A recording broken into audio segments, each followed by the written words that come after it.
जय हिंद दोस्तों, मेरा नाम है आशुतोष शुक्ला और आप लोग मेरे साथ देख रहे हैं देवानंद मुनि। तो आज हम लोग डिस्कस करेंगे एक ड्रग जो डीआरडीओ ने डेवलप किया है, एंटी कोविड 19 2 डीजी ड्रग, जो कि इमरजेंसी यूज़ के लिए अप्रूव किया गया है इंडियन गवर्नमेंट के द्वारा कि जो कोविड 19 के पेशेंट हैं उन पे ये ड्रग यूज़ कर सकते हैं।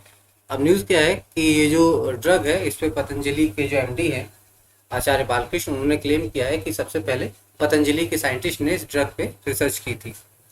तो चलिए जानते हैं क्या है पूरी न्यूज़।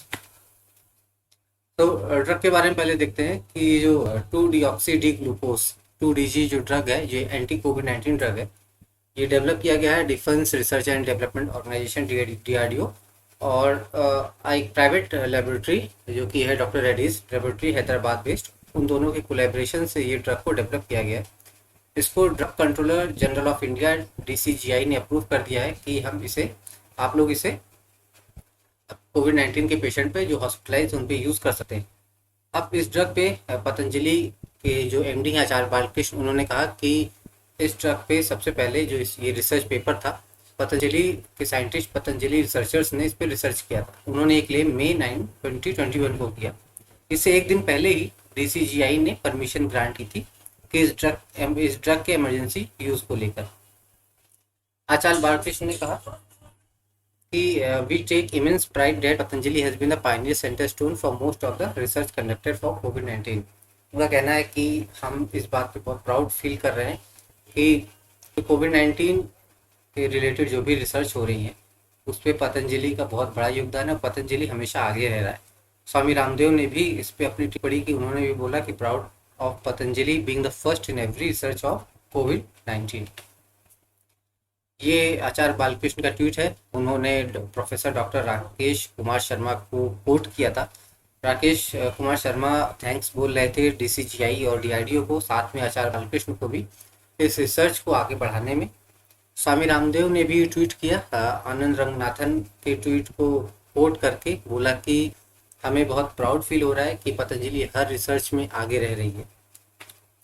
ये एक स्क्रीनशॉट है जो रिसर्च गेट वेबसाइट का है, जिसमें जो रिसर्च पेपर है इस ड्रग से रिलेटेड वहाँ पे आपको मिल जाएगा। मैं उसकी लिंक भी नीचे दे दूंगा, गवर्नमेंट लिंक भी, जहाँ पे आप जाके रिसर्च से रिलेटेड सारे डॉक्यूमेंट देख सकते हैं। अब ये जो ड्रग है 2 deoxy D glucose 2 DG drug, actually ये क्या है, काम क्या करता है। तो बेसिकली पिछले साल से इस पर रिसर्च चल रही थी। डीआरडीओ और डॉक्टर रेड्डी लेबोरेटरीज ने मिलकर इसको बनाया।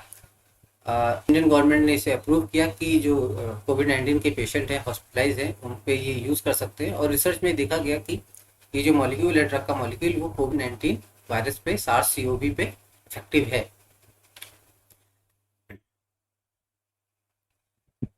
इसको डेवलप किया गया था जो बेस लैब थी institute of nuclear medicine and allied science, ये डीआरडीओ के अंडर काम करती है with collaboration with Hyderabad based doctor Reddy's laboratory. Clinical trial पिछले साल से शुरू हो गए थे। इसमें देखा गया कि ये ज़्यादा असरदार है कोविड 19 के पेशेंट, और जो उनकी ऑक्सीजन की डिपेंडेंसी उसको भी कम करता है। मिनिस्ट्री ऑफ डिफेंस ने कहा कि the drug will be of immense benefit to the people suffering from COVID 19। पास रिसर्च की बात करें तो पिछले अप्रैल 2020 से ही इस पे काम चालू हो गया था, शुरू हो गया था। Centre for molecular cellular molecular biology plus DRDO plus doctor Reddy's laboratory, ये मिल के इस पे रिसर्च कर रहे थे। इन्होंने क्लिनिकल ट्रायल शुरू कर दिया था। क्लिनिकल ट्रायल जो चला था, फेज़ 1 जो था वो लैब से रिलेटेड था। फेज़ 2 जो था उसमें 2 पार्ट में डिवाइडेड था, phase 2A phase 2B। Phase 2A में 6 हॉस्पिटल शामिल किए गए थे। फेज़ 2B में 11 हॉस्पिटल शामिल किए गए थे ऑल अक्रॉस द कंट्री, जिसमें 110 टोटल पेशेंट शामिल किए गए थे। आपका क्या इस पर ओपिनियन है? क्या मतलब जो आचार्य बालकृष्ण जो कह रहे हैं उस पर आपका क्या ओपिनियन है? अपने व्यूज़ कमेंट सेक्शन में हमें ज़रूर बताइएगा। And thanks for watching this video. Please like and subscribe our channel. तब तक के लिए बाय। थैंक्स।